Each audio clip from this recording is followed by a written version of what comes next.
오늘 밤 여러분께 하나의 경전을 전해드리려 합니다. 2500년 전 부처님께서 직접 설하신 가르침이며 듣는 것만으로도 마음이 맑아지는 경전입니다. 그런데 이 경전의 이름이 조금 특별합니다. 다이아몬드라는 뜻을 품고 있기 때문입니다. 세상에서 가장 단단한 보석, 무엇으로도 깨뜨릴 수 없는 그 다이아몬드처럼 단단한 지혜가 이 경전 안에 담겨 있습니다. 바로 금강경입니다. 여러분, 혹시 이런 경험을 해보신 적이 있으실 것입니다. 무언가를 꼭 붙잡으려 하면 할수록 더 멀어지는 느낌 말입니다. 사랑하는 사람을 놓치지 않으려 애쓰다가 오히려 멀어졌던 적이 있으셨을 것입니다. 돈을 모으려고 아등바등했는데 어느새 마음만 가난해졌던 적도 있으셨을 테고, 행복해지려고 노력하면 할수록 행복은 더 멀리 달아났던 경험도 있으셨을 것입니다. 이상한 일입니다. 붙잡으려 하면 놓치고 얻으려 하면 잃어버리게 됩니다. 왜 그런 것일까 하고 밤마다 생각해 보신 적이 있으실 것입니다. 금강경은 바로 이 물음에 대한 답을 품고 있습니다. 놓치는 이유가 붙잡으려 하기 때문이라는 것을 알려주고 있으며, 잃어버리는 이유가 얻으려 하기 때문이라는 것을 일깨워줍니다. 지금 이 시간 편안하게 누워 계셔도 좋습니다. 눈을 감으셔도 좋고 그저 흘려듣듯 들으셔도 괜찮습니다. 무엇을 깨달아야 한다는 부담을 내려놓으셔도 됩니다. 무엇을 얻어야 한다는 생각도 잠시 접어두십시오. 오늘 밤은 그저 부처님의 음성에 마음을 맡기시면 되기 때문입니다. 여러분, 금강이라는 말을 들으면 무엇이 떠오르시는지요? 금강산의 그 금강이기도 하고 금강 역사의 그 금강이기도 합니다. 본래 뜻은 가장 단단한 것, 무엇으로도 부술 수 없는 것을 가리킵니다. 다이아몬드가 세상 모든 것을 자를 수 있듯이 금강의 지혜는 모든 번뇌를 잘라낼 수 있습니다. 어떤 고통도, 어떤 집착도, 어떤 미혹도 이 지혜 앞에서는 녹아내리게 됩니다. 금강경의 정식 명칭은 금강반야바라밀경입니다. 금강처럼 단단한 지혜로 피안에 이른다는 뜻을 담고 있습니다. 피안이란 고통의 강을 건너 도달하는 저 언덕이며 번뇌가 사라진 평화로운 세계를 말합니다. 이 경전 하나를 마음에 새기면 그 언덕에 이를 수 있다고 부처님께서 말씀하셨습니다. 오늘 밤 이 시간은 지친 분들을 위한 시간입니다. 하루 종일 무거운 짐을 지고 걸어오신 분들, 마음속에 풀리지 않는 매듭을 안고 계신 분들, 밤이 깊어도 잠이 오지 않는 분들을 위해 마련되었습니다. 여러분은 오늘 하루도 참 많이 애쓰셨습니다. 누가 알아주지 않아도, 누가 격려해주지 않아도 묵묵히 자리를 지켜오셨습니다. 그 마음을 부처님께서는 알고 계십니다. 금강경은 어려운 경전이라는 말을 들어보셨을 수도 있습니다. 공인이 무한히 하는 말들이 어렵게 느껴지실 수도 있으실 것입니다. 그러나 걱정하지 않으셔도 됩니다. 오늘 밤은 머리로 이해하는 시간이 아닙니다. 마음으로 느끼는 시간이며 그저 편안하게 들으시면 저절로 스며드는 가르침이기 때문입니다. 여러분, 금강경에는 유명한 구절이 있습니다. 응무소주의 생기심이라는 8글자입니다. 머무는 바 없이 마음을 내라는 뜻을 품고 있습니다. 무엇인가에 집착하지 말라는 것이며 붙잡으려 하지 말라는 것입니다. 손을 펴면 세상 모든 것이 들어오고 손을 쥐면 모래알처럼 빠져나가게 됩니다. 이것이 금강경이 전하는 첫 번째 진리입니다. 우리는 살면서 너무 많은 것을 붙잡으려 합니다. 재물을 붙잡으려 하고 명예를 붙잡으려 하며 사람을 붙잡으려 합니다. 심지어 행복마저도 붙잡으려 하다가 놓쳐버리곤 하지요. 그런데 금강경은 말합니다. 붙잡으려는 그 마음을 내려놓으라고, 그러면 잃어버릴 것이 없어진다고 말입니다. 여러분, 오늘 밤은 아무것도 붙잡지 않으셔도 됩니다. 무엇을 기억해야 한다는 부담도 내려놓으시고 무엇을 이해해야 한다는 생각도 놓아버리십시오. 그저 흘러가는 물처럼 가르침이 여러분의 마음을 지나가도록 허락해 주십시오. 물은 막으면 고이고 고이면 썩습니다. 그러나 흘러가도록 두면 맑음을 유지하며 가는 곳마다 생명을 살리게 됩니다. 우리 마음도 그와 같습니다. 금강경이 특별한 이유가 있습니다. 다른 경전들은 무엇인가를 얻으라고 가르치는 경우가 많습니다. 공덕을 쌓으라, 수행을 하라, 깨달음을 얻으라는 식으로 말입니다. 그러나 금강경은 다릅니다. 얻으려는 마음마저 내려놓으라고 가르치고 있으며 깨달음에 대한 집착조차 버리라고 말씀하고 계십니다. 가장 높은 가르침은 가장 텅 빈 가르침이기 때문입니다. 이것이 왜 위로가 되는지 말씀드리겠습니다. 우리가 괴로운 이유는 무엇인가를 붙잡고 있기 때문입니다. 지나간 일을 붙잡고 있기에 후회가 생기고 아직 오지 않은 일을 붙잡고 있기에 불안이 생깁니다. 잃어버린 것을 붙잡고 있기에 슬픔이 생기며 얻지 못한 것을 붙잡고 있기에 갈망이 생기게 됩니다. 금강경은 이 모든 것을 내려놓으라고 말합니다. 내려놓으면 괴로움이 사라지기 때문입니다. 여러분, 하늘을 한번 떠올려 보십시오. 하늘은 구름을 붙잡지 않습니다. 구름이 오면 오는 대로 두고 구름이 가면 가는 대로 둡니다. 붙잡지 않기에 하늘은 언제나 맑습니다. 비가 와도 바람이 불어도 먹구름이 뒤덮어도 하늘 자체는 변하지 않습니다. 우리의 본래 마음도 하늘과 같다고 부처님께서는 말씀하셨습니다. 본래 맑고 본래 넓으며 본래 자유롭다는 것입니다. 오늘 밤 금강경의 세계로 함께 들어가 보겠습니다. 2500년 전 인도의 기원정사로 가보겠습니다. 부처님께서 제자들과 함께 계셨던 그 자리로 말입니다. 그곳에서 수보리 존자가 부처님께 질문을 드렸고 그 질문과 대답이 금강경이 되었습니다. 어떤 질문이었기에 이토록 깊은 가르침이 나왔는지, 어떤 대답이었기에 2500년이 지난 오늘까지 전해지고 있는지 함께 살펴보겠습니다. 여러분은 오늘 밤 금강경을 만나셨습니다. 이것은 우연이 아닙니다. 깊은 인연이 있기에 이 자리에 함께하고 계신 것입니다. 금강경은 아무나 만날 수 있는 경전이 아니기 때문입니다. 마음의 준비가 되어 있어야 하고 받아들일 그릇이 갖추어져 있어야 합니다. 지금 이 가르침을 듣고 계신 여러분은 이미 그 준비가 되어 있는 분들입니다. 다이아몬드처럼 단단한 지혜, 그 지혜가 오늘 밤 여러분에게 전해집니다. 이 지혜를 만나면 삶이 달라지게 됩니다. 붙잡으려는 마음이 줄어들고 내려놓는 평화가 찾아옵니다. 집착이 녹아내리고 자유가 피어납니다. 금강경을 만난 수많은 분들이 경험한 변화이며 오늘 밤 여러분에게도 그 변화가 찾아올 것입니다. 편안한 마음으로 들어주십시오. 부처님의 가르침이 여러분의 마음속 깊은 곳까지 스며들 것입니다. 오늘 밤 금강경과 함께하는 시간이 여러분에게 깊은 평화가 되기를 바랍니다. 그 가르침이 어떻게 시작되었는지 함께 그 자리로 가보겠습니다. 2500년 전 인도 북부에 코살라국이라는 나라가 있었습니다. 그 나라의 수도 사위성 남쪽에 아름다운 숲이 하나 있었으니 바로 기원정사입니다. 부처님께서 가장 오래 머무셨던 곳이며 수많은 가르침이 이곳에서 흘러나왔습니다. 금강경도 바로 이 기원정사에서 설해졌습니다. 기원정사라는 이름에는 깊은 사연이 담겨 있습니다. 수다타라는 장자가 있었는데 그는 외롭고 가난한 이들을 돌보는 것으로 유명했습니다. 사람들은 그를 급고독이라 불렀으니 외로운 이들에게 먹을 것을 준다는 뜻이었습니다.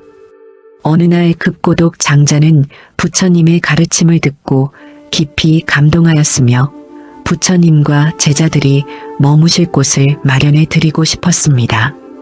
여러분, 급고독 장자는 사위성에서 가장 아름다운 숲을 찾아다녔습니다. 마침내 기타 태자의 숲을 발견하였고 그 숲을 사고 싶다고 청하였습니다. 기타 태자는 처음에 팔 생각이 없었으나 장자의 간절함에 한 가지 조건을 내걸었습니다. 숲 전체에 금화를 깔아 덮으면 팔겠다는 것이었습니다. 놀랍게도 급고독 장자는 정말로 금화를 실어 날랐습니다. 수레에 수레를 이어 금화를 쏟아부었고 숲 바닥이 금빛으로 빛나기 시작하였습니다. 그 모습을 본 기타 태자는 마음이 움직였습니다. 이토록 귀한 것을 아끼지 않게 만드는 그 가르침이 무엇인지 궁금해졌던 것입니다. 결국 태자는 숲을 팔았을 뿐 아니라 직접 정사를 짓는 일에 동참하였습니다.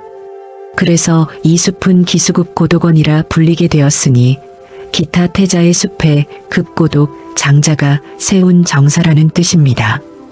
줄여서 기원정사라 부르게 되었고 이곳에서 부처님께서는 25년이 넘는 세월을 보내셨습니다. 여러분, 어느 날 아침이었습니다. 부처님께서는 여느 때와 다름없이 하루를 시작하셨습니다. 가사를 입으시고 바루를 드신 후 사위성으로 탁발을 나가셨습니다. 집집마다 차례로 걸식하시며 보시를 받으셨습니다. 탁발을 마치신 후 기원정사로 돌아오셔서 공양을 드셨고 바루를 씻어 거두신 후 자리에 앉으셨습니다. 금강경은 이 평범한 일상의 묘사로 시작됩니다. 특별한 기적이 없고 신비로운 현상도 없습니다. 그저 아침에 일어나 밥을 먹고 자리에 앉는 모습입니다. 그러나 바로 여기에 깊은 뜻이 담겨 있습니다. 가장 높은 진리는 가장 평범한 일상 속에 있다는 것을 보여주고 계시기 때문입니다. 밥을 먹을 때 온전히 밥을 먹고 걸을 때 온전히 걷는 것. 이것이 부처님의 수행이었습니다. 특별한 무엇을 하는 것이 아니라 지금 이 순간에 온전히 머무는 것. 금강경은 이렇게 일상의 모습으로 문을 열고 있습니다. 여러분, 그때 대중 가운데 수보리라는 존자가 있었습니다. 수보리 존자는 부처님의 10대 제자 가운데 한 분이셨으며 공을 가장 잘 이해하는 분으로 알려져 있었습니다. 해공제일이라는 칭호를 받으셨으니 공의 이치를 풀어내는데 가장 뛰어나셨다는 뜻입니다. 그날 수보리 존자는 자리에서 일어나 부처님께 나아갔습니다. 오른쪽 어깨를 드러내고 오른 무릎을 땅에 대었으며 두 손을 모아 합장하였습니다. 이것은 당시 인도에서 가장 공경을 담은 예법이었습니다. 수보리 존자의 눈에는 눈물이 고여 있었다고 전해집니다. 왜 눈물이었을까요? 수보리 존자는 그동안 수많은 가르침을 들어왔습니다. 그러나 마음 한구석에 풀리지 않는 의문이 있었습니다. 진리를 향해 나아가려는 사람은 어떻게 마음을 다스려야 하는가? 번뇌가 일어날 때 어떻게 그것을 항복받아야 하는가? 이 물음이 오랫동안 가슴에 맺혀 있었던 것입니다. 여러분도 그런 경험이 있으실 것입니다. 마음을 다스리려 하는데 마음대로 되지 않았던 적 말입니다. 화를 내지 말아야지 하면서도 화가 치밀어 올랐던 적이 있으셨을 것입니다. 걱정하지 말아야지 하면서도 걱정이 꼬리를 물고 이어졌던 적도 있으셨을 테고 집착을 버려야지 하면서도 손에서 놓아지지 않았던 적도 있으셨을 것입니다. 수보리 존자도 같은 고민을 품고 있었습니다. 부처님의 가르침을 듣고 마음으로는 알겠는데 실제로 마음을 다스리는 것은 쉽지 않았습니다. 그래서 이날 더 이상 미룰 수 없다는 마음으로 부처님께 여쭈었습니다. 세존이시여, 선남자 선여인이 가장 높고 바른 깨달음을 향해 마음을 낸다면 마땅히 어떻게 머물러야 하며 어떻게 그 마음을 항복받아야 하겠습니까? 이것이 금강경의 핵심 질문입니다. 어떻게 마음을 다스릴 것인가? 어떻게 번뇌를 항복받을 것인가? 2500년 전 수보리 존자의 질문이 오늘 밤 여러분의 질문이기도 합니다. 여러분, 부처님께서는 수보리 존자의 질문을 들으시고 기뻐하셨습니다. 좋은 질문이었기 때문입니다. 깨달음을 향해 가려는 사람이라면 반드시 물어야 할 질문이었고 수보리 존자가 마침내 그것을 물은 것입니다. 부처님께서 말씀하셨습니다. 그렇다 수보리야. 내가 물은 대로 내가 말해주리라. 마땅히 이와 같이 마음을 내고 이와 같이 마음을 항복받아야 한다. 그리고 이어지는 부처님의 말씀이 금강경의 본론입니다. 집착을 내려놓는 법, 상을 버리는 법, 머무는 바 없이 마음을 내는 법이 차근차근 펼쳐집니다. 금강경은 이렇게 탄생하였습니다. 한 제자의 간절한 물음과 스승의 자비로운 대답으로 이루어진 경전입니다. 어려운 철학서가 아니라 마음을 다스리고 싶은 사람을 위한 안내서입니다. 여러분, 수보리 존자가 물었던 그 질문은 지금 이 순간에도 유효합니다. 어떻게 하면 마음이 편안해질 수 있을까? 어떻게 하면 번뇌에서 벗어날 수 있을까? 이 물음을 품고 계신 분이라면 금강경은 여러분을 위한 경전입니다.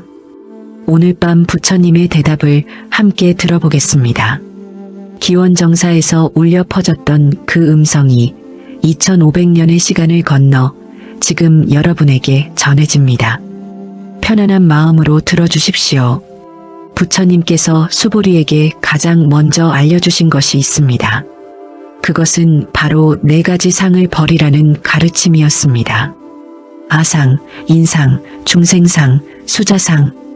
이 4가지 집착을 내려놓아야 한다고 부처님께서는 말씀하셨습니다. 금강경 전체를 관통하는 핵심 가르침이며 이것을 이해하면 금강경의 절반은 이해한 것이나 다름없습니다. 여러분, 상이라는 말이 조금 낯설게 느껴지실 수 있습니다. 상이란 어떤 것에 대해 마음속에 그려놓은 모습을 말합니다. 고정된 생각이라고 해도 좋고 집착이라고 해도 좋습니다. 무엇인가를 이것이다 저것이다 하고 규정짓는 마음이 바로 상입니다. 첫 번째는 아상입니다. 나라는 상, 나라는 집착을 말합니다. 우리는 모두 나라는 것이 있다고 믿고 있습니다. 내 몸이 있고 내 생각이 있으며 내 감정이 있다고 여깁니다. 이 나를 지키려 하고 이 나를 높이려 하며 이 나를 위해 살아갑니다. 그런데 부처님께서는 물으십니다. 그 나라는 것이 정말 있느냐고 말입니다. 어제의 나와 오늘의 나는 같은 나인가? 10살 때의 나와 지금의 나는 같은 존재인가? 몸은 계속 바뀌고 생각도 계속 바뀌며 감정도 시시각각 달라집니다. 그렇다면 변하지 않는 나라는 것이 과연 어디에 있는 것인가? 여러분, 강물을 한번 떠올려 보십시오.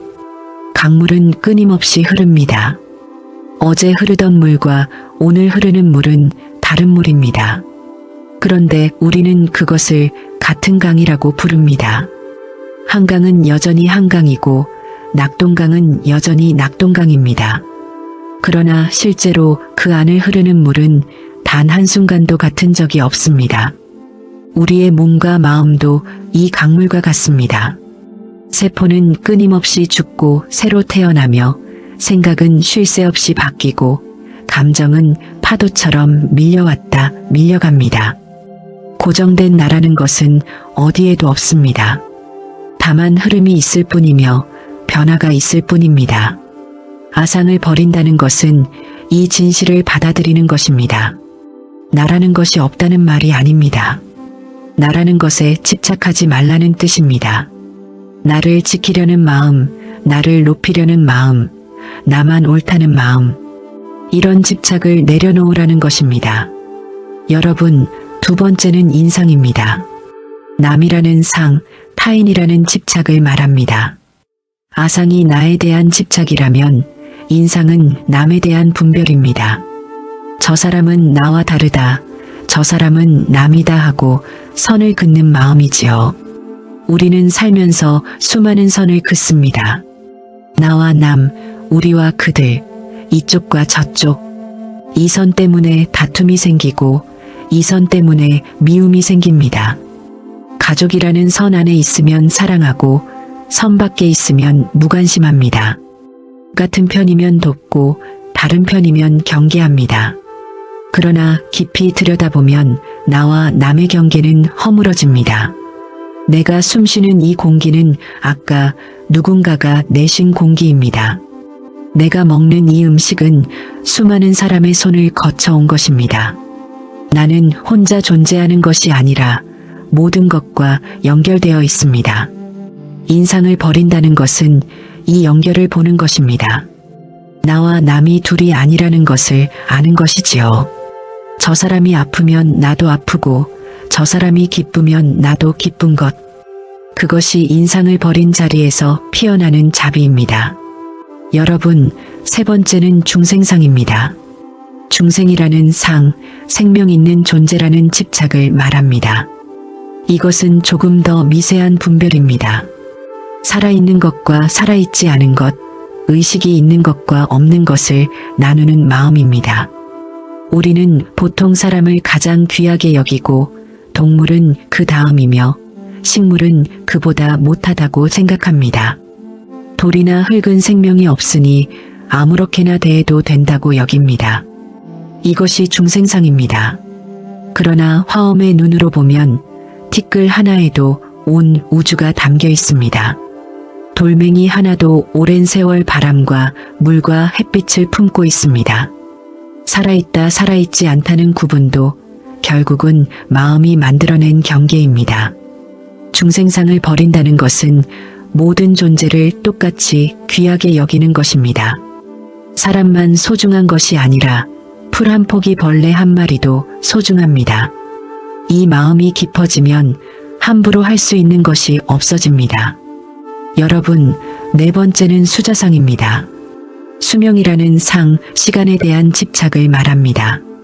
오래 살고 싶다는 마음, 젊음을 붙잡고 싶다는 마음, 늙고 병들고 죽는 것이 두렵다는 마음. 이것이 수자상입니다. 우리는 시간 앞에서 두려워합니다. 하루하루 나이 들어가는 것이 불안하고 언젠가 찾아올 죽음이 무섭습니다. 그래서 젊음을 붙잡으려 애쓰고 건강에 집착하며 죽음을 외면하려 합니다. 그러나 부처님께서는 말씀하십니다. 태어남이 있으면 죽음이 있고 젊음이 있으면 늙음이 있다고. 이것은 자연의 이치이며 거스를 수 없는 흐름입니다. 수자상을 버린다는 것은 이 흐름을 받아들이는 것입니다. 꽃이 피면 아름답고 꽃이 지면 슬프다고 생각합니다. 그러나 꽃이 지는 것도 아름다움입니다. 떨어지는 꽃잎에도 시드는 잎새에도 깊은 아름다움이 있습니다. 삶의 모든 순간이 그렇습니다. 젊음도 아름답고 늙음도 아름다우며 삶도 귀하고 죽음도 귀합니다. 여러분, 이 네 가지 상을 버리라는 것이 금강경의 첫 번째 가르침입니다. 아상을 버려 나에 대한 집착을 내려놓고 인상을 버려 남과의 분별을 녹이며 중생상을 버려 모든 존재를 귀히 여기고 수자상을 버려 시간에 대한 두려움을 놓아버리는 것입니다. 이것이 어렵게 느껴지실 수 있습니다. 나를 버리라니 그러면 내가 없어지는 것이 아닌가 하고 걱정되실 수도 있습니다. 그러나 상을 버린다는 것은 나를 없애는 것이 아닙니다. 나에 대한 집착을 내려놓는 것입니다. 비유를 하나 들어보겠습니다. 주먹을 꽉 쥐고 있다고 생각해 보십시오. 손 안에 무엇이 있든 꽉 쥐고 있으면 손이 아픕니다. 오래 쥐고 있을수록 더 아파집니다. 그런데 손을 펴면 어떻게 되는지요? 아픔이 사라지고 손이 편안해집니다. 손 안에 있던 것이 사라지는 것이 아닙니다. 다만 쥐고 있던 힘을 놓았을 뿐입니다. 상을 버리는 것도 이와 같습니다. 나라는 것이 사라지는 것이 아니라 나를 움켜쥐던 힘을 놓는 것입니다. 그러면 오히려 더 자유로워집니다. 지키려 애쓰지 않아도 되고 높이려 힘쓰지 않아도 됩니다. 있는 그대로의 나로 편안하게 살 수 있습니다. 여러분, 오늘 밤 이 가르침을 마음에 담아 보십시오. 당장 4가지 상을 모두 버리지 않아도 괜찮습니다. 다만 알아차리는 것부터 시작하면 됩니다. 아, 지금 내가 나를 지키려고 힘쓰고 있구나. 아, 지금 내가 저 사람과 선을 긋고 있구나. 이렇게 알아차리는 것만으로도 집착은 조금씩 느슨해집니다. 부처님께서는 상을 버린 자리에서 진정한 평화가 찾아온다고 하셨습니다. 지킬 것이 없으니 두려울 것이 없고 높일 것이 없으니 다툴 것이 없습니다. 나와 남의 경계가 녹으니 온 세상이 한 가족처럼 느껴집니다. 이것이 금강경이 말하는 해탈의 첫걸음입니다. 4가지 상을 버리는 것, 그것이 다이아몬드 같은 지혜의 시작이기도 합니다. 그렇다면 상을 버리라는 이 가르침을 어떻게 실천할 수 있는지 부처님께서는 더 깊은 말씀을 이어가십니다. 그 말씀이 바로 응무소주의 생기심입니다. 금강경에서 가장 유명한 8글자이며 이 한 구절로 깨달음을 얻은 사람이 있을 만큼 깊은 가르침을 담고 있습니다. 머무는 바 없이 마음을 내라. 이것이 부처님께서 전하신 실천의 핵심입니다. 여러분, 응무소주의 생기심. 이 말을 천천히 음미해 보십시오. 응은 마땅히 그러해야 한다는 뜻이고 무소주는 머무는 바가 없다는 뜻입니다. 이 생기심은 이와 같이 마음을 낸다는 뜻이지요. 합쳐서 풀이하면 마땅히 머무는 바 없이 마음을 내야 한다는 말씀입니다. 머무른다는 것은 무엇일까요? 어딘가에 붙어 있는 것입니다. 집착하는 것이며 매달리는 것입니다.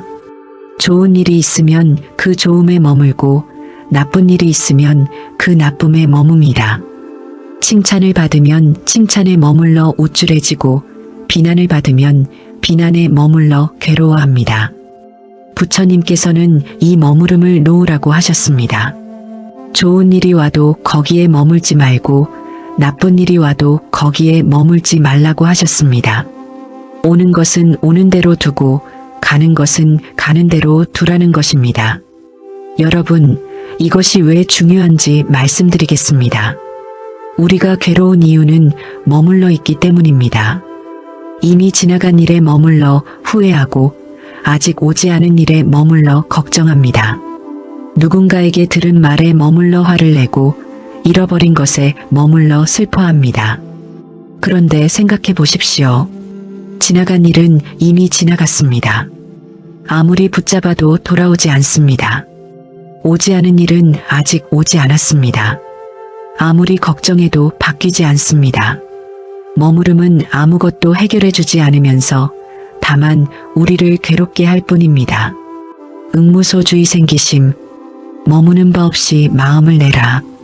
이것은 마음을 내지 말라는 것이 아닙니다. 마음은 내되 거기에 머물지 말라는 것입니다. 기쁜 마음이 일어나면 기뻐하되 그 기쁨에 집착하지 않습니다. 슬픈 마음이 일어나면 슬퍼하되 그 슬픔에 매달리지 않습니다. 여러분, 하늘에 뜬 구름을 다시 떠올려 보십시오. 구름은 떠다닙니다. 이리저리 움직이고 모양이 변하며 어느새 사라집니다. 하늘은 그 구름을 붙잡지 않습니다. 구름이 오면 품어주고 구름이 가면 보내줍니다. 그래서 하늘은 언제나 맑고 넓습니다. 우리 마음도 하늘과 같아야 합니다. 생각이 구름처럼 떠오르면 그것을 알아차리되 붙잡지 않습니다. 감정이 구름처럼 몰려오면 그것을 느끼되 매달리지 않습니다. 오는 대로 두고 가는 대로 두면 마음은 언제나 하늘처럼 맑고 넓어집니다. 여러분, 이 응무소주의 생기심이라는 구절로 단박에 깨달음을 얻은 사람이 있습니다. 중국 선종의 육조해능 대사입니다. 그분의 이야기를 들려드리겠습니다. 해능은 가난한 집안에서 태어났습니다. 아버지를 일찍 여의었고 어머니를 모시고 힘겹게 살아야 했습니다. 그를 배울 형편이 되지 않았기에 나무를 해다 팔아 생계를 이어갔습니다. 누가 봐도 평범한 나무꾼이었고 깨달음과는 거리가 멀어 보이는 삶이었습니다. 어느 날 해능은 나무를 팔러 시장에 갔습니다. 한 집 앞을 지나가는데 안에서 누군가 경전을 읽는 소리가 들려왔습니다. 응무소주의 생기심, 머무는 바 없이 마음을 내라. 그 구절을 듣는 순간 해능의 마음에 무엇인가 확 열렸습니다. 그를 몰랐던 나무꾼이 경전의 뜻을 배운 적도 없는 사람이 단 한 구절을 듣고 깨달음을 얻은 것입니다. 해능은 그 집에 들어가 물었습니다. 지금 읽으신 것이 무슨 경전입니까? 그 사람이 대답했습니다. 금강경이라고 합니다. 오조 홍인 대사께서 이 경전을 가르치고 계십니다. 여러분, 해능은 어머니께 말씀드렸습니다. 홍인 대사를 찾아가 배우고 싶다고. 가난한 어머니를 두고 떠나는 것이 쉽지 않았지만 가슴속에서 타오르는 불씨를 끌 수가 없었습니다. 마침 어떤 사람이 어머니의 생활비를 대어주겠다고 나섰고 해능은 마침내 길을 떠날 수 있었습니다. 홍인 대사가 계신 황매산까지는 먼 길이었습니다. 1000리가 넘는 거리를 해능은 걸어서 갔습니다. 한 달이 넘게 걸렸을 것입니다. 마침내 황매산에 도착하여 홍인 대사를 뵈었습니다. 홍인 대사가 물었습니다. 어디서 왔으며 무엇을 구하러 왔느냐? 해능이 대답했습니다.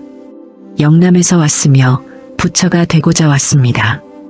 홍인 대사가 말했습니다. 영남 사람은 불성이 없는데 어찌 부처가 되겠느냐? 이것은 시험이었습니다. 해능이 대답했습니다. 사람에게는 남북이 있을 수 있으나 불성에 어찌 남북이 있겠습니까? 홍인 대사는 속으로 감탄했지만 겉으로는 내색하지 않았습니다. 해능을 방앗간에 보내 쌀을 찢게 하였습니다. 8달 동안 해능은 방앗간에서 일했습니다. 경전을 배우지도 못했고 법문을 듣지도 못했습니다. 오직 쌀을 찢고 또 찧었습니다. 여러분, 이것이 수행이 아니고 무엇이겠습니까? 화려한 법당에서 경전을 외우는 것만이 수행이 아닙니다. 방앗간에서 쌀을 찌으며 한순간 한순간에 깨어있는 것, 그것이 진정한 수행입니다. 해능은 방앗간에서 자신의 마음을 닦아나갔습니다.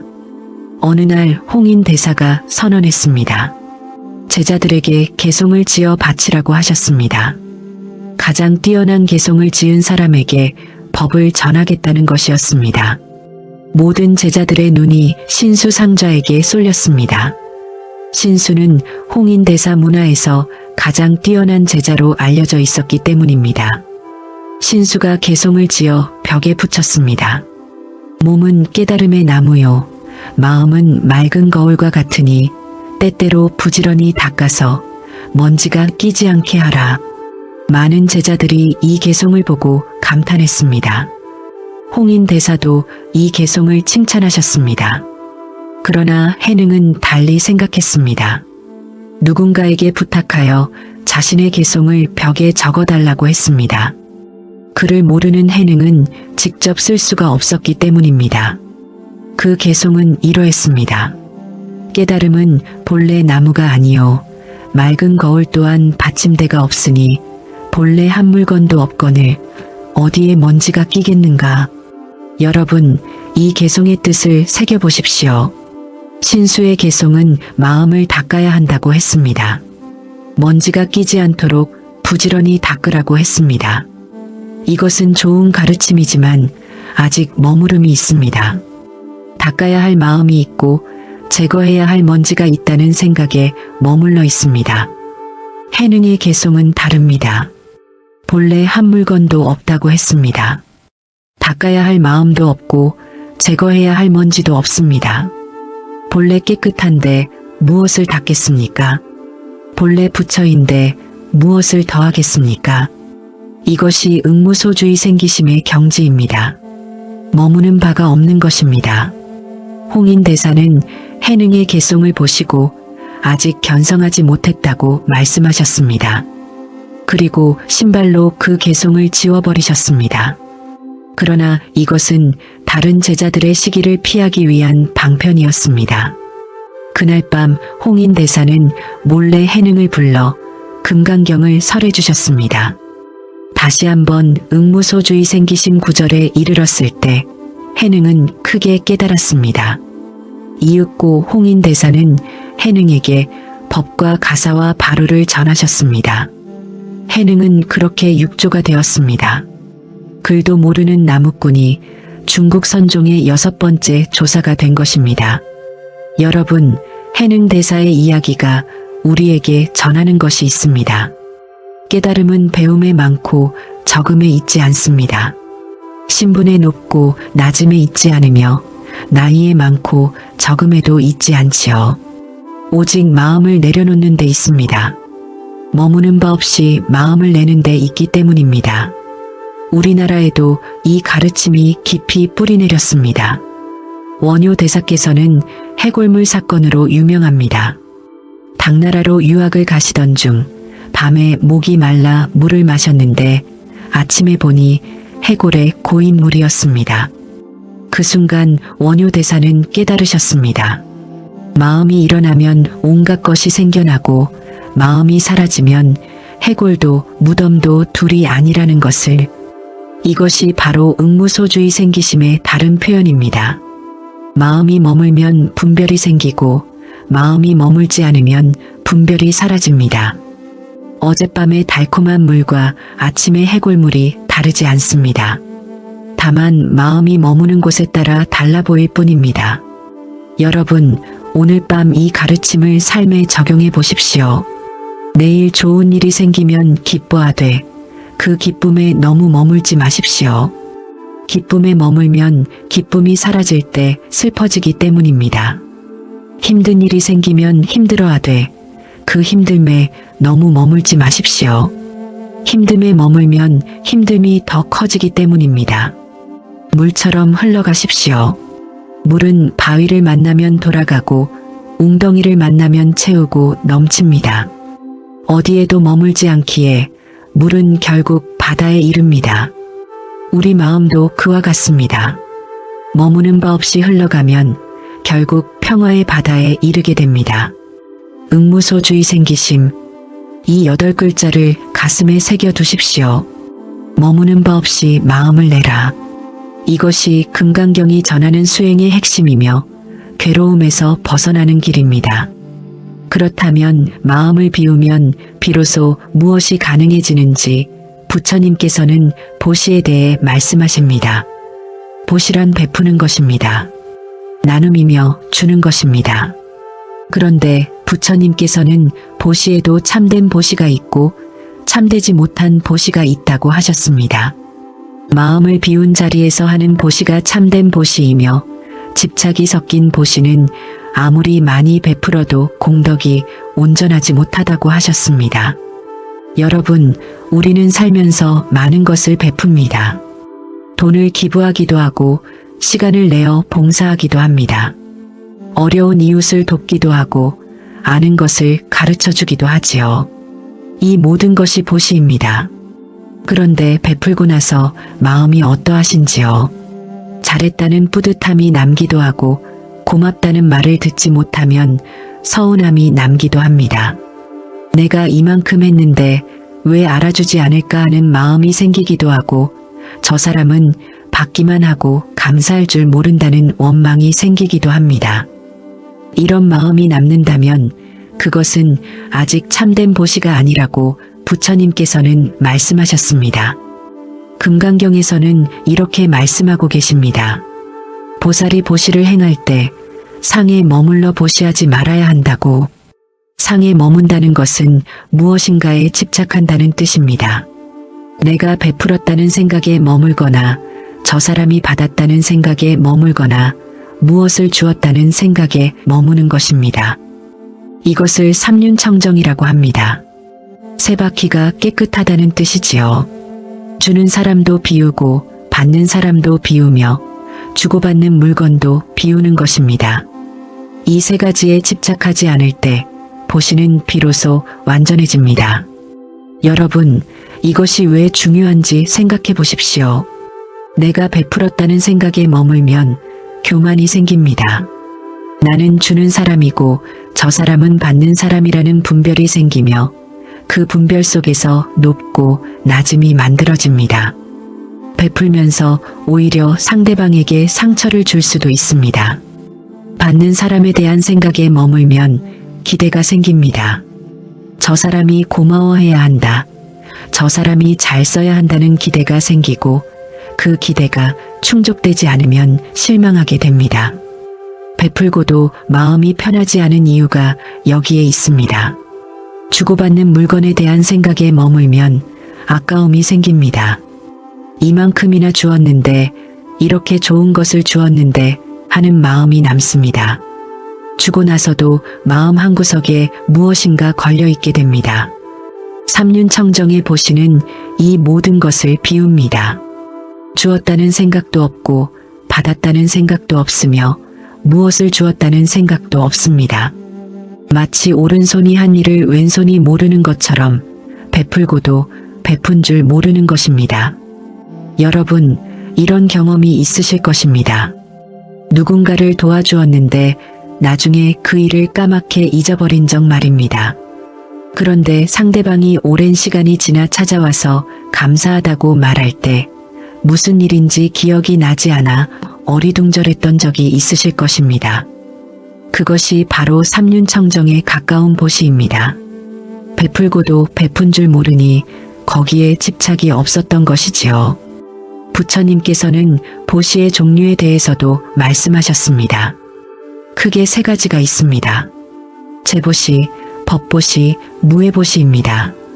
재보시는 재물로 베푸는 것입니다. 돈이나 물건, 음식이나 옷을 나누는 것이지요. 가장 눈에 보이는 보시이며 우리가 흔히 생각하는 보시입니다. 어려운 이웃에게 쌀을 보내고 불우한 아이들에게 학용품을 사주는 것이 재보시입니다. 법보시는 가르침으로 베푸는 것입니다. 진리를 전하고 좋은 말씀을 나누며 바른 길을 알려주는 것이지요. 경전의 뜻을 풀어 설명해 주거나 삶의 지혜를 나누어 주는 것이 법보시입니다. 부처님께서는 재보시보다 법보시의 공덕이 더 크다고 하셨습니다. 재물은 한때를 돕지만 가르침은 평생을 돕기 때문입니다. 무예보시는 두려움을 없애주는 것입니다. 무섭고 불안한 사람에게 안심을 주고 위험에 처한 사람을 구해주는 것이지요. 어두운 밤길을 함께 걸어주거나 힘든 시간을 곁에서 버텨주는 것이 무예보시입니다. 여러분, 이 세 가지 보시 중에서 우리가 매일 할 수 있는 것이 있습니다. 그것은 바로 얼굴로 하는 보시, 말로 하는 보시입니다. 안시와 언시라고 합니다. 밝은 얼굴로 사람을 대하는 것이 안시입니다. 찡그린 얼굴보다 미소 짓는 얼굴이, 무표정한 얼굴보다 따뜻한 얼굴이 상대방에게 큰 선물이 됩니다. 돈 한 푼 들지 않지만 상대방의 하루를 바꿀 수 있는 보시입니다. 따뜻한 말로 사람을 대하는 것이 언시입니다. 거친 말보다 부드러운 말이, 차가운 말보다 따뜻한 말이 상대방의 마음을 녹입니다.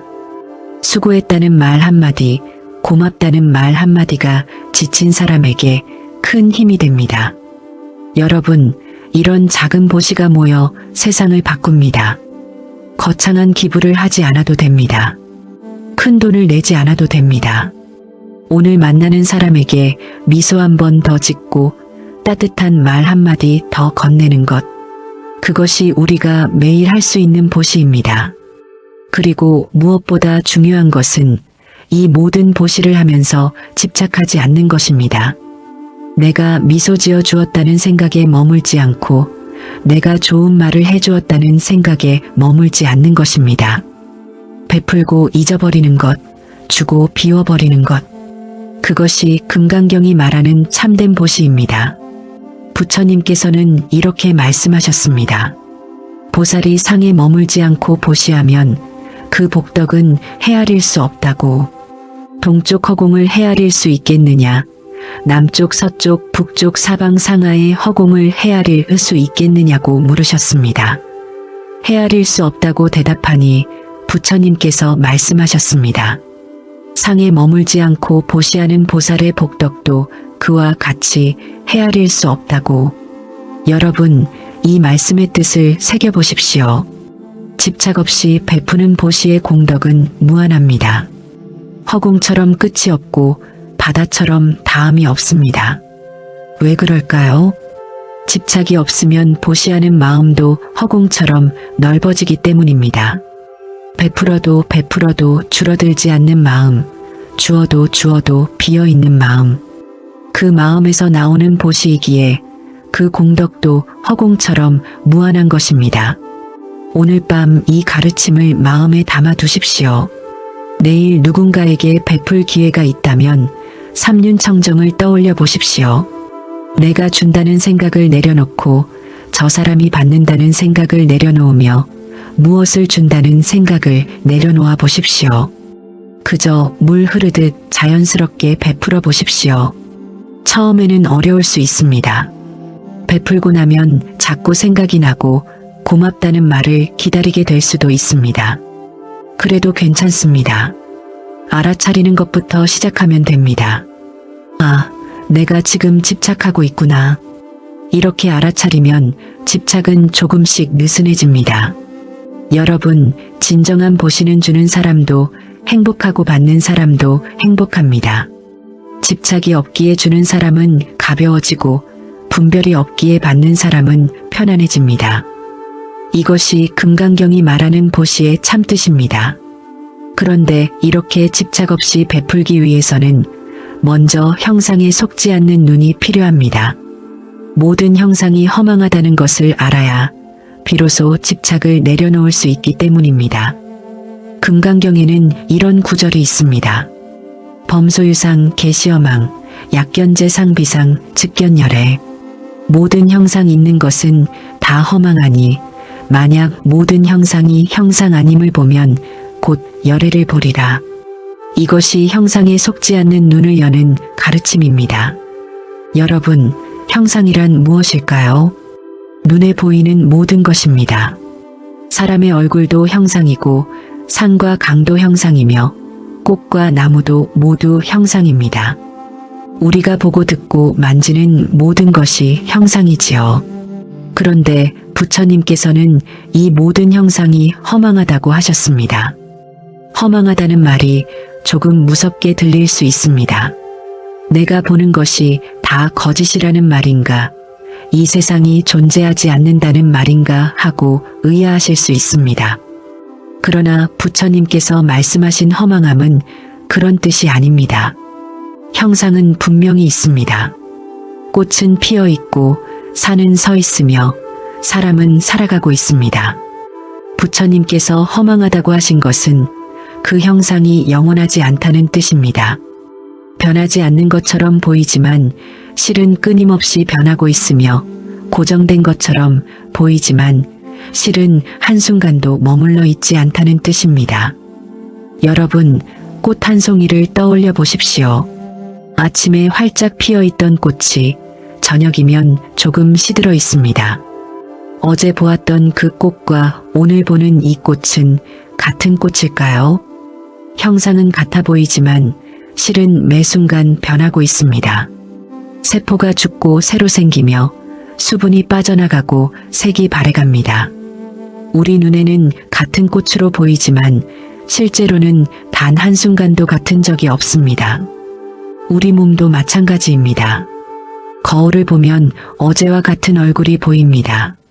그러나 그 안에서는 수많은 세포가 죽고 새로 태어나고 있습니다.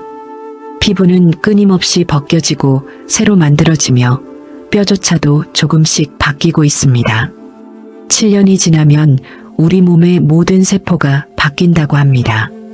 그렇다면 7년 전의 나와 지금의 나는 같은 사람일까요? 형상이 허망하다는 것은 이런 뜻입니다. 있는 것처럼 보이지만 실은 끊임없이 변하고 있고 고정된 것 같지만 실은 흘러가고 있습니다. 이것을 알면 형상에 집착하는 마음이 줄어들게 됩니다. 여러분, 우리는 형상에 속아서 괴로워합니다.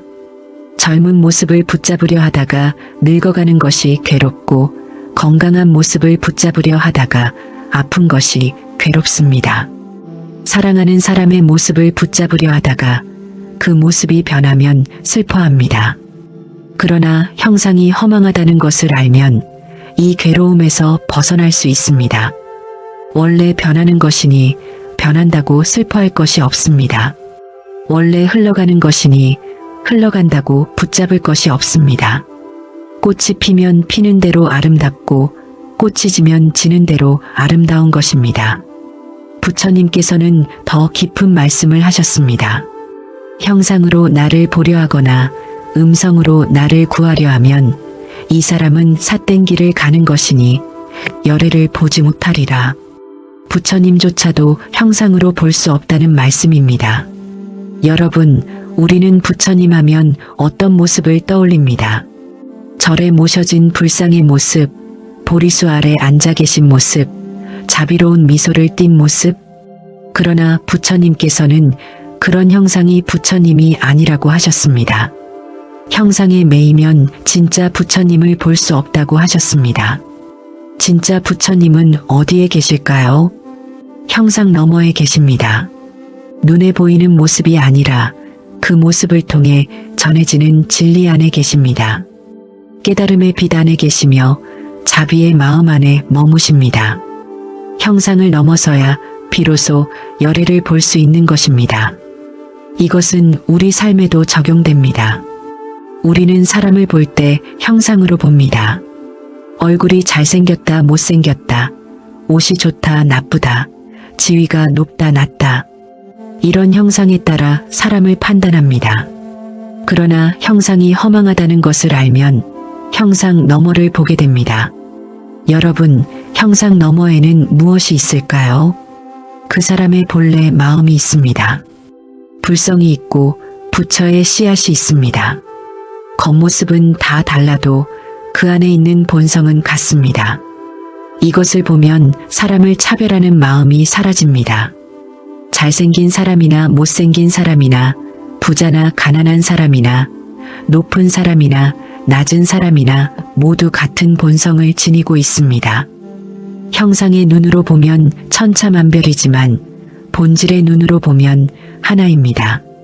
금강경이 말하는 지혜의 눈은 바로 이것을 보는 눈이기도 합니다. 여러분, 물결을 생각해 보십시오. 바다 위에 물결이 일렁입니다. 큰 물결도 있고 작은 물결도 있으며 높은 물결도 있고 낮은 물결도 있습니다. 물결만 보면 모두 다릅니다. 그러나 물결 아래를 보면 모두 같은 바닷물입니다. 물결은 형상이고 바닷물은 본질입니다. 우리 인간도 마찬가지입니다. 겉으로 보면 모두 다른 물결 같지만 그 아래는 같은 바다입니다. 형상에 속으면 다름만 보이고 본질을 보면 하나임을 알게 됩니다. 금강경은 이 본질을 보라고 가르치고 있습니다. 형상이 허망하다는 것을 안다고 해서 형상을 무시하라는 것은 아닙니다. 꽃이 허망하다고 해서 꽃을 함부로 대하라는 것이 아니며 사람이 허망하다고 해서 사람을 가볍게 여기라는 것이 아닙니다. 오히려 그 반대입니다. 형상이 허망함을 알면 지금 이 순간이 더욱 소중해집니다. 꽃이 영원히 피어있지 않기에 지금 피어있는 이 꽃이 더욱 아름답습니다. 사람이 영원히 함께하지 않기에 지금 함께하는 이 시간이 더욱 귀합니다. 허망함을 아는 것은 소중함을 아는 것이기도 합니다. 여러분, 오늘 밤 이 가르침을 마음에 새겨보십시오.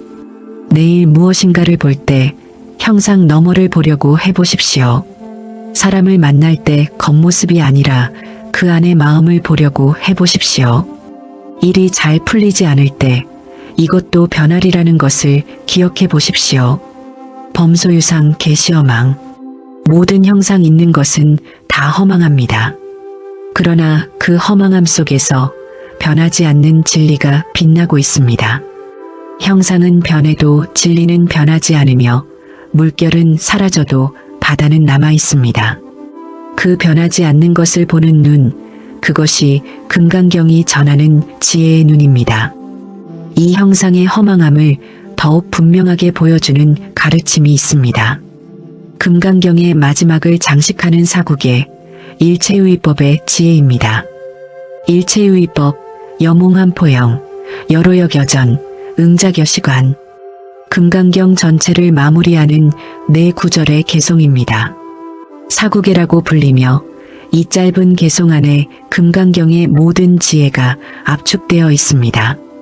여러분, 이 개송을 천천히 풀어보겠습니다. 일체유의법은 모든 만들어진 것을 말합니다.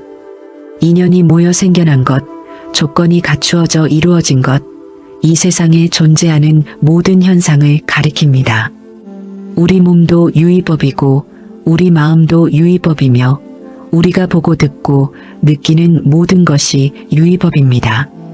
여몽한포영, 꿈과 같고 환상과 같으며 물거품과 같고 그림자와 같다는 뜻입니다. 네 가지 비유로 유의법의 성질을 보여주고 있습니다. 먼저 꿈을 생각해 보십시오. 꿈을 꿀 때는 그것이 진짜라고 믿습니다. 무서운 꿈을 꾸면 진짜로 무섭고 슬픈 꿈을 꾸면 진짜로 슬퍼집니다. 그러나 깨어나면 어떻습니까? 아무것도 아닌 것이 됩니다. 그토록 무섭던 것이 사라지고 그토록 슬펐던 것이 허망해집니다. 여러분, 우리 삶도 꿈과 같습니다. 지금 이 순간에는 모든 것이 진짜처럼 느껴집니다. 기쁨도 진짜이고 슬픔도 진짜이며 성공도 진짜이고 실패도 진짜입니다. 그러나 시간이 지나 뒤돌아보면 모든 것이 꿈처럼 아득해집니다. 10년 전에 그토록 중요했던 일이 지금은 기억조차 희미해졌습니다. 20년 전에 그토록 괴로웠던 일이 지금은 아무렇지도 않습니다. 환상도 마찬가지입니다. 신기루를 본 적이 있으실 것입니다. 사막에서 물이 보이고 아스팔트 위에서 호수가 보입니다. 분명히 보이는데 가까이 가면 아무것도 없습니다. 눈에 보인다고 해서 다 실제하는 것이 아닙니다. 우리가 붙잡으려는 많은 것들이 이 신기루와 같습니다. 명예를 얻으면 행복해질 것 같고 돈을 모으면 안심이 될 것 같습니다. 그러나 막상 얻고 나면 생각했던 것과 다릅니다. 명예를 얻어도 여전히 불안하고 돈을 모아도 여전히 걱정입니다. 신기루를 쫓아 달려갔는데 그곳에 아무것도 없는 것과 같습니다. 여러분, 물거품은 어떠합니까? 계곡물이 바위에 부딪히면 하얀 거품이 일어납니다. 잠깐 동안 아름답게 부풀어 오르지만 금세 터져버립니다. 생겨났다 사라지기를 반복하며 단 한순간도 머물러 있지 않습니다. 우리의 감정도 물거품과 같습니다. 기쁨이 일어났다 사라지고 슬픔이 일어났다 사라집니다. 화가 치밀어 오르지만 시간이 지나면 가라앉습니다. 어떤 감정도 영원히 머물러 있지 않으며 거품처럼 일어났다 거품처럼 사라질 뿐입니다. 그림자는 또 어떠합니까? 그림자는 분명히 보이지만 손으로 잡을 수 없고 실체가 없습니다. 빛이 있으면 생기고 빛이 없으면 사라지며 스스로 존재하는 것이 아니라 다른 것에 의지하여 나타날 뿐입니다. 우리가 나라고 여기는 것도 그림자와 같습니다. 분명히 있는 것 같지만 실체를 찾으면 찾을 수 없기 때문입니다. 몸을 나라고 하기엔 몸은 계속 변하고 마음을 나라고 하기엔 마음은 한순간도 같지 않습니다. 나라는 것은 여러 조건이 모여 잠시 나타난 그림자와 같습니다. 여러분, 여로역여전, 이슬과 같고 번개와 같다는 뜻입니다. 두 가지 비유가 더 이어집니다. 아침 이슬을 떠올려 보십시오. 풀잎 위에 맺힌 이슬방울이 햇빛을 받아 반짝입니다. 보석처럼 아름답지만 해가 뜨면 곧 사라지고 맙니다. 잠깐 동안 빛나다가 흔적도 없이 증발해버립니다. 우리 삶도 이슬과 같습니다. 아무리 길어봐야 100년입니다. 우주의 시간으로 보면 이슬방울이 맺혔다 사라지는 것보다 더 짧은 순간에 불과합니다. 그 짧은 시간 동안 우리는 무엇을 위해 아등바등하는 것인지, 무엇을 붙잡으려고 애쓰는 것인지 돌아보게 됩니다.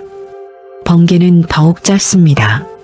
하늘을 가르며 한순간 번쩍하고 금세 사라져버립니다. 눈 깜짝할 사이에 나타났다가 눈 깜짝할 사이에 없어집니다.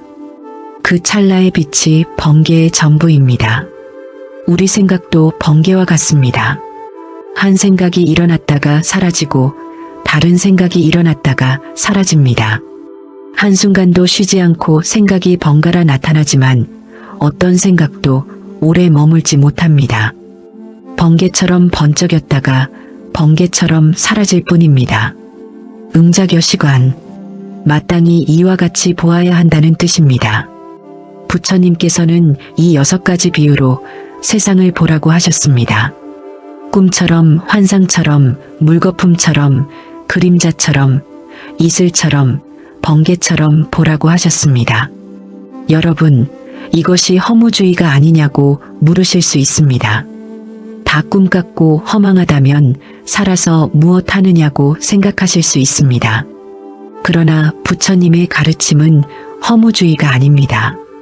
오히려 그 반대입니다. 꿈인 줄 알면서 꾸는 꿈은 다릅니다. 무서운 꿈인 줄 알면 무서움에서 벗어날 수 있습니다. 꿈인 줄 모르고 꾸면 꿈에 끌려다니지만 꿈인 줄 알고 꾸면 꿈을 자유롭게 할 수 있습니다. 이것을 자각몽이라고 합니다. 삶도 마찬가지입니다. 삶이 꿈과 같다는 것을 알면 삶에 끌려다니지 않게 됩니다. 집착에서 벗어나고 두려움에서 벗어나며 괴로움에서 벗어나게 됩니다. 꿈인 줄 알면서도 꿈을 즐길 수 있듯이 허망함을 알면서도 삶을 충실히 살 수 있습니다. 여러분, 이슬이 아침에 사라진다는 것을 알면 지금 이 이슬이 더욱 소중해집니다. 번개가 순식간에 사라진다는 것을 알면 지금 이 번쩍임이 더욱 아름답습니다. 덧없음을 아는 것은 지금 이 순간의 소중함을 아는 것이기도 합니다. 우리 삶이 꿈과 같다는 것을 알면 지금 이 순간을 더욱 온전히 살게 됩니다. 과거에 매달리지 않고 미래를 걱정하지 않으며 지금 여기에 깨어있게 됩니다. 이것이 부처님께서 사구계를 통해 전하시려는 진정한 가르침입니다. 여러분, 일체유의법 여몽한포영 여로역여전 응자겨시관, 이 20넉자를 가슴에 새겨 두십시오. 힘든 일이 있을 때 이 개송을 떠올려 보십시오. 지금 이 괴로움도 꿈과 같고 환상과 같으며 물거품과 같다는 것을 기억해 보십시오. 그러면 괴로움이 조금 가벼워질 것입니다. 좋은 일이 있을 때도 이 개송을 떠올려 보십시오. 지금 이 기쁨도 이슬과 같고 번개와 같다는 것을 기억해 보십시오. 그러면 기쁨에 취해 놓치지 않고 그 기쁨을 온전히 음미할 수 있을 것입니다. 사구계는 금강경 전체를 압축한 보석과 같습니다. 이 짧은 개송 하나만 마음에 새겨도 삶이 달라질 수 있습니다. 집착이 줄어들고 평화가 찾아오며 자유로움이 피어나게 됩니다. 이 가르침은 우리나라에도 전해져 깊이 뿌리내렸습니다. 한국과 금강경의 인연을 함께 살펴보겠습니다. 그 인연은 1400년을 거슬러 올라갑니다. 금강경은 인도에서 태어나 중국을 거쳐 한반도에 전해졌으며 1400년이 넘는 세월 동안 우리 민족의 마음속에 깊이 뿌리내렸습니다. 한국 불교와 금강경은 때려야 뗄 수 없는 인연으로 맺어져 있습니다. 여러분, 원효대사를 아실 것입니다. 신라시대의 고승으로 우리나라 불교의 큰 스승이십니다. 원효대사께서는 금강경을 깊이 연구하셨고 금강산매경론이라는 위대한 저수를 남기셨습니다. 금강경의 지혜를 바탕으로 새로운 경전을 해석하신 것입니다. 원효대사의 깨달음 이야기는 앞서 말씀드린 바 있습니다. 해골물 사건으로 일체유심조의 진리를 체득하셨습니다. 마음이 일어나면 온갖 법이 일어나고 마음이 사라지면 해골도 무덤도 둘이 아니라는 깨달음. 이것은 금강경의 응무소주의 생기심과 맥이 닿아 있습니다. 원효 대사께서는 거리로 나가셨습니다. 높은 절에만 계시지 않고 저작거리에서 노래하고 춤추셨습니다. 무예가를 부르며 중생들 속으로 들어가셨으며 어려운 교리를 쉬운 말로 풀어 전하셨습니다. 이것이 바로 상에 머물지 않는 삶이었습니다. 스님의 체면에 머물지 않고 깨달은 자의 위신에 머물지 않으셨습니다. 여러분, 서산 대사께서도 금강경을 깊이 수행하신 분입니다. 조선시대의 고승으로 선교양종의 큰 스승이셨습니다. 서산 대사께서는 매일 금강경을 독송하셨다고 전해집니다. 새벽마다 금강경을 읽으시며 하루를 시작하셨고 그 가르침을 몸소 실천하셨습니다. 임진왜란이 일어났을 때 서산 대사께서는 70이 넘은 나이에 승병을 이끄셨습니다. 나라가 위태로울 때 산에서 내려오신 것입니다. 전쟁터에서도 서산 대사께서는 금강경을 놓지 않으셨습니다. 싸우되 싸움에 머물지 않고 이기되 승리에 머물지 않으셨습니다. 전쟁이 끝난 후 서산 대사께서는 다시 산으로 돌아가셨습니다. 공을 세웠다고 자랑하지 않으셨고 나라를 구했다고 내세우지 않으셨습니다. 마치 아무 일도 없었다는 듯이 수행자의 삶으로 돌아가셨으니 이것이 삼륜청정의 실천이 아니고 무엇이겠습니까? 여러분, 한국의 사찰에서는 예로부터 금강경을 독송하는 전통이 있었습니다. 새벽 예불 때 금강경을 읽었고 저녁 예불 때도 금강경을 읽었습니다. 스님들뿐 아니라 신도들도 금강경을 외웠으며 집집마다 금강경 한 권쯤은 모셔두었습니다.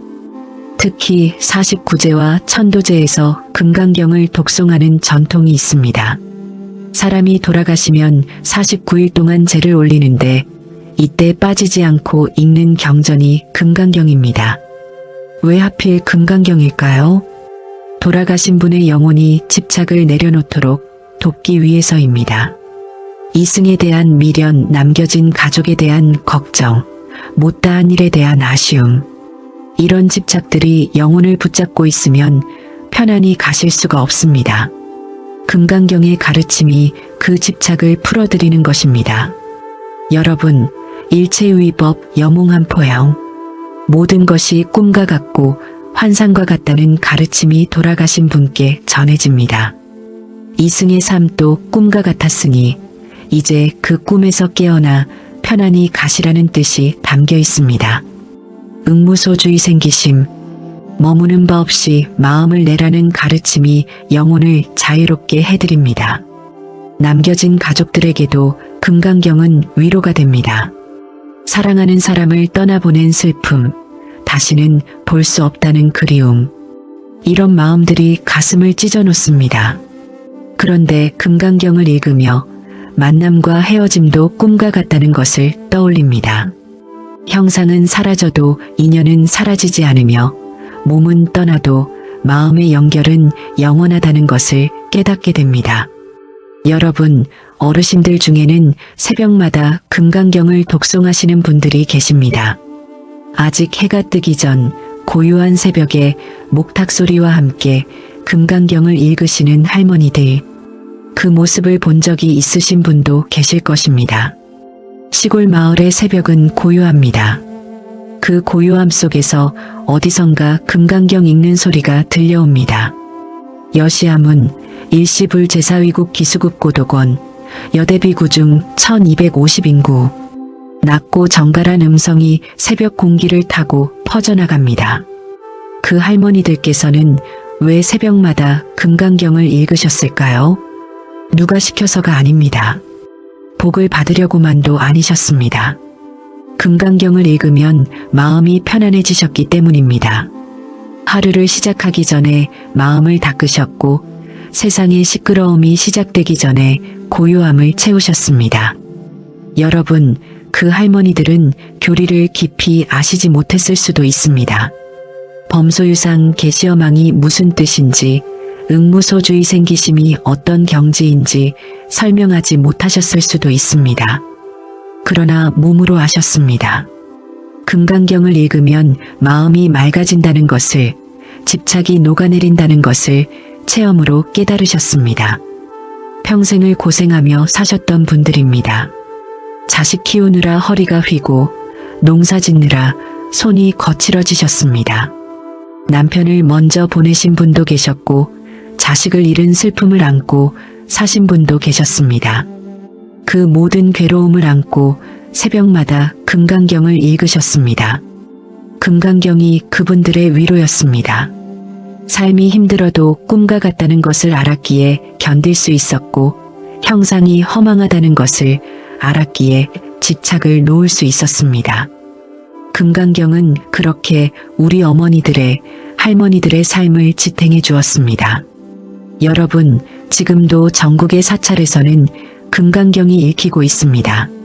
새벽 예불 때 스님들의 독경 소리가 산사에 울려 퍼지며 제일마다 신도들이 모여 금강경을 독송합니다. 1400년 전에 이 땅에 전해진 가르침이 오늘도 여전히 살아 숨쉬고 있습니다. 금강경은 한국인의 정서와도 잘 맞습니다. 집착을 내려놓으라는 가르침이 체념이 아니라 수용으로 받아들여졌습니다. 팔자련이 하고 받아들이되 거기에 매몰되지 않는 지혜, 힘들어도 웃을 줄 아는 여유, 이런 한국인의 마음속에 금강경이 자연스럽게 스며들었습니다. 여러분, 오늘 밤 여러분도 이 전통에 함께하고 계십니다. 1400년 동안 수많은 스님들이, 수많은 신도들이, 수많은 할머니들이 읽어온 금강경, 그 가르침이 지금 여러분의 귓가에 전해지고 있습니다. 여러분도 이 거룩한 인연의 고리에 연결되어 계신 것입니다. 이제 금강경을 읽고 지니는 것의 공덕에 대해 부처님께서 직접 말씀하신 내용을 전해드리겠습니다.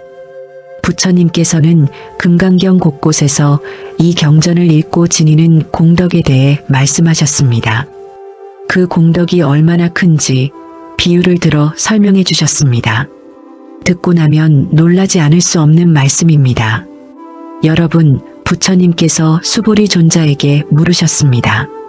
만약 어떤 사람이 삼천대천 세계에 가득 찬 칠보로 보시한다면 그 복덕이 많겠느냐고 수보리 존자가 대답했습니다. 매우 많습니다. 세존이시여. 삼천대천 세계란 우주 전체를 말합니다. 그 광대한 우주에 금과 은, 유리와 수정, 산호와 호박, 만호가 가득 차 있다고 상상해 보십시오. 그것을 모두 보시한다면 그 공덕이 얼마나 크겠습니까? 헤아릴 수 없이 클 것입니다. 그런데 부처님께서 말씀하셨습니다.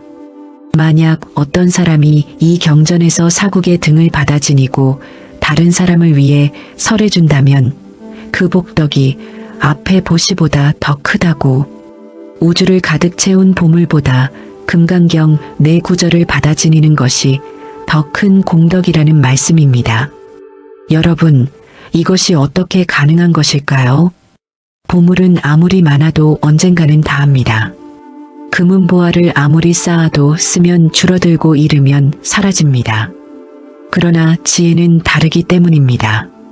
한번 마음에 새기면 영원히 사라지지 않으며 나눠줘도 줄어들지 않습니다. 보물로 하는 보시는 몸을 돕습니다. 배고픈 사람에게 밥을 주고 헐벗은 사람에게 옷을 줄 수 있습니다. 그러나 그 도움은 일시적입니다. 밥을 먹으면 다시 배가 고프고 옷을 입으면 다시 헤어집니다. 근본적인 해결이 되지 않습니다. 금강경의 가르침은 마음을 돕습니다. 집착을 내려놓는 법을 알려주고 괴로움에서 벗어나는 길을 보여줍니다. 이 가르침을 받아들이면 평생 괴로움에서 벗어날 수 있습니다. 그래서 보물 보시보다 법 보시가 더 큰 것입니다. 여러분, 부처님께서는 또 다른 비유를 드셨습니다. 항아사라는 말을 들어보셨을 것입니다. 겐지스강의 모래라는 뜻인데 헤아릴 수 없이 많은 수를 나타낼 때 쓰는 표현입니다. 부처님께서 물으셨습니다. 항아에 있는 모래수만큼 항아가 있다면 그 모든 항아의 모래수가 많겠느냐고 수보리 존자가 대답했습니다.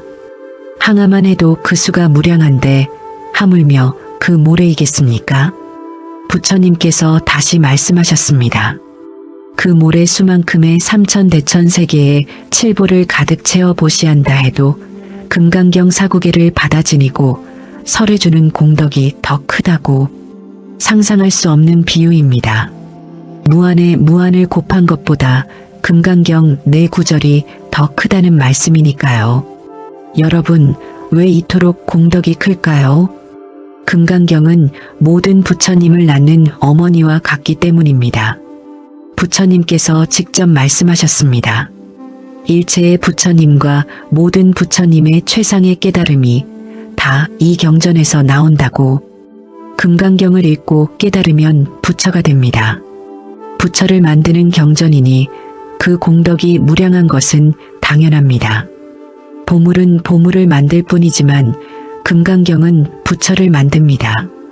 어떤 보물이 이것과 비교될 수 있겠습니까? 여러분, 부처님께서는 또 말씀하셨습니다. 이 경전이 있는 곳은 부처님이 계신 것과 같다고.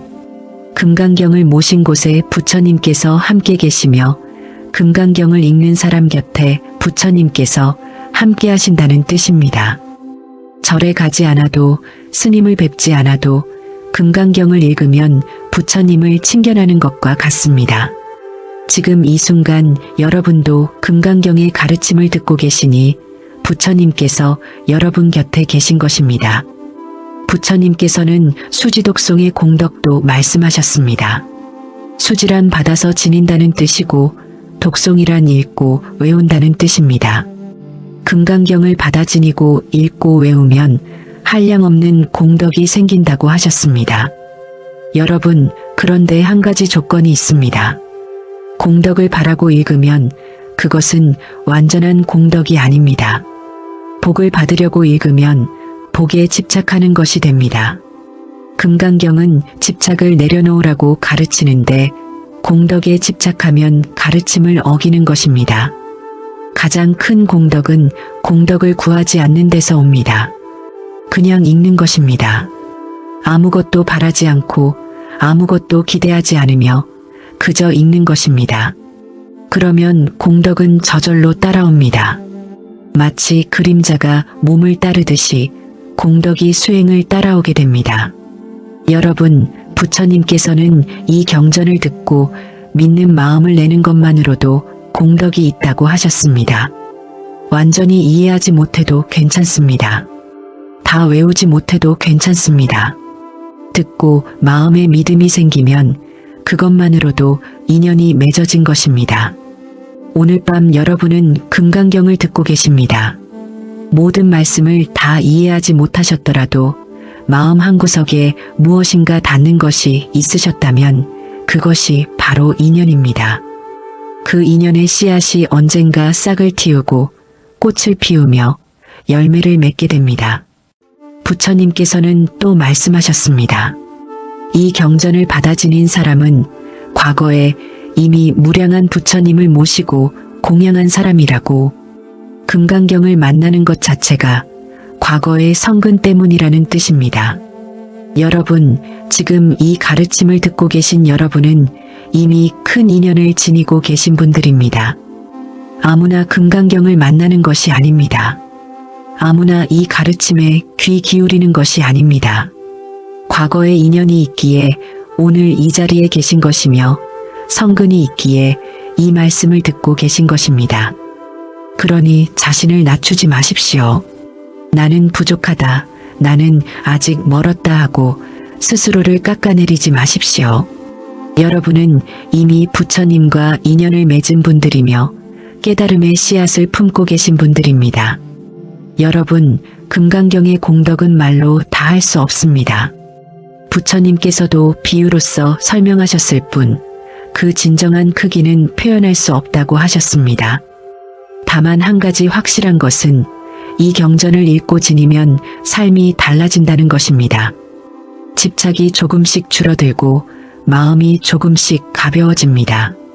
괴로움이 조금씩 녹아내리고 평화가 조금씩 찾아오게 됩니다. 이것이 금강경의 공덕이며 눈에 보이지 않지만 분명히 일어나는 변화입니다. 이제 오늘 밤의 여정이 끝을 향해 가고 있습니다. 금강경이 전하는 마지막 당부를 함께 새겨보겠습니다. 그 당부는 바로 이것입니다. 붙잡지 마십시오. 오늘 밤 들으신 모든 가르침을 한 문장으로 줄이면 붙잡지 말라는 것입니다. 내려놓으십시오. 손을 펴십시오. 그러면 잃어버릴 것이 없어지고 놓칠 것이 없어집니다. 여러분, 오늘 밤 우리는 긴 여정을 함께 했습니다. 기원정사에서 시작하여 수보리 존자의 질문을 들었고 부처님의 대답을 따라왔습니다. 4가지 상을 버리라는 가르침을 만났으며 응무소주의 생기심의 깊은 뜻을 새겼습니다. 삼륜청정의 보시를 배웠고 범소유상, 계시어망의 지혜를 들었습니다. 사구계의 6가지 비유를 마음에 담았으며 우리나라에 전해 내려온 금강경의 전통도 살펴보았습니다. 그리고 이 경전을 읽고 지니는 공덕이 얼마나 큰지도 들으셨습니다. 이 모든 가르침의 핵심은 하나입니다. 집착을 내려놓으라는 것이기 때문입니다. 나라는 생각을 내려놓고 남이라는 분별을 내려놓으며 얻으려는 마음을 내려놓고 잃을까 두려워하는 마음을 내려놓으라는 것입니다. 여러분, 오늘 밤 처음에 드렸던 말씀을 기억하실 것입니다. 붙잡으려 하면 놓치고 얻으려 하면 잃어버린다고 했습니다. 사랑하는 사람을 붙잡으려다 멀어지고 행복을 쫓다가 행복이 달아났던 경험을 떠올려 보셨을 것입니다. 금강경은 그 이유를 알려주었습니다. 붙잡으려는 바로 그 손이 떠나게 만드는 손이었습니다. 움켜쥐려는 바로 그 마음이 잃어버리게 만드는 마음이었습니다. 손을 펴면 세상이 손 안에 들어오고 마음을 비우면 온 우주가 마음에 담깁니다. 여러분, 오늘 밤 들으신 가르침을 모두 기억하지 못하셔도 괜찮습니다. 한 구절만 마음에 남으셔도 충분합니다. 응무소주의 생기심 머무는 바 없이 마음을 내라. 이 한 구절만 기억하셔도 삶이 달라질 수 있습니다. 힘든 일이 있을 때 이 구절을 떠올려 보십시오. 지금 이 힘듦에 머물지 말자. 이것도 지나가리라. 이렇게 생각하시면 마음이 조금 가벼워질 것입니다. 좋은 일이 있을 때도 이 구절을 떠올려 보십시오. 지금 이 기쁨에 머물지 말자. 온전히 누리되 집착하지 말자. 이렇게 생각하시면 기쁨이 더 깊어질 것입니다. 여러분, 금강경은 어려운 경전이 아닙니다. 삶을 위한 경전이며 지금 여기를 위한 경전입니다. 절에 가야만 실천할 수 있는 것이 아니고 출가해야만 깨달을 수 있는 것이 아닙니다. 지금 여러분이 계신 그 자리에서 오늘 여러분이 사시는 그 삶 속에서 금강경의 지혜를 펼칠 수 있습니다. 내일 아침 눈을 뜨시면 오늘 밤의 가르침을 조금만 떠올려 보십시오. 출근길에 일하는 중에 사람을 만날 때 집착하고 있는 것은 없는지 살펴보십시오. 알아차리는 것만으로도 변화는 시작됩니다. 여러분, 오늘 밤 여러분은 2500년 전 부처님의 음성을 들으셨습니다. 기원정사에서 울려 퍼진 그 가르침이 시간과 공간을 넘어 지금 여러분에게 전해졌습니다. 이것은 작은 인연이 아닙니다. 과거의 성근이 있기에 오늘 이 자리에 계신 것이며 깊은 인연이 있기에 이 가르침을 들으신 것입니다. 밤이 깊었습니다. 이제 편안히 쉬셔도 좋습니다. 오늘 들으신 가르침이 꿈속에서도 여러분과 함께하기를 바랍니다. 금강경의 지혜가 여러분의 삶에 스며들어 집착이 녹아내리고 평화가 찾아오기를 빕니다. 여러분, 다이아몬드처럼 단단한 지혜, 무엇으로도 깨뜨릴 수 없는 진리, 그것이 오늘 밤 여러분의 마음에 심어졌습니다. 이 씨앗이 자라나 여러분의 삶 전체를 밝히는 등불이 되기를 바랍니다. 오늘 밤 이 법문의 공덕을 여러분만 가지지 마십시오. 돌아가신 부모님께, 보고 싶은 분들께, 지금 힘든 시간을 보내고 계신 분들께 함께 나누어 주십시오. 이 공덕이 모든 중생에게 전해져 함께 괴로움에서 벗어나기를 바랍니다. 오늘 밤 함께 해주셔서 감사합니다. 이 영상이 도움이 되셨다면 좋아요와 구독으로 응원해 주십시오. 알림 설정을 해두시면 새로운 법문이 올라올 때 놓치지 않고 들으실 수 있습니다. 댓글로 오늘 가장 마음에 남은 구절을 남겨주시면 함께 나누는 기쁨이 되겠습니다. 다음에 또 좋은 가르침으로 찾아뵙겠습니다. 부디 평안한 밤 되십시오. 금강경의 가피가 여러분과 여러분의 가족에게 함께하기를 빕니다. 나무 아미타불.